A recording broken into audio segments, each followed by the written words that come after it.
परवेज इलाही की नाज़ेबा गुफ्तगू, हिबा फव्वाद बरहम, फव्वाद की अहलिया परवेज इलाही पर बरस पड़ी। रहनुमा पीटीआई फव्वाद चौधरी की अहलिया हिबा फव्वाद ने साबिक वजीर आला पंजाब परवेज इलाही की ऑडियो लीक पर रद्द अमल देते हुए कहा है कि इस नाज़ेबा गुफ्तगू की मजम्मत करती हूँ।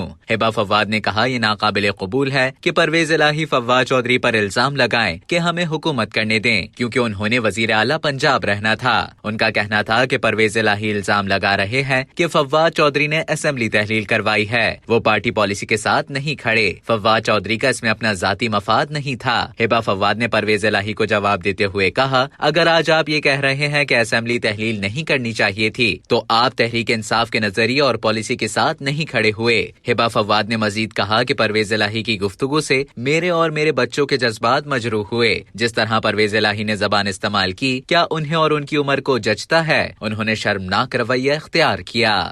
अब तक के लिए इतना ही। मजीद खबरों और न्यूज अपडेट्स के लिए डेली जंग के YouTube चैनल को सब्सक्राइब करें और Facebook के पेज को लाइक करना ना भूलें।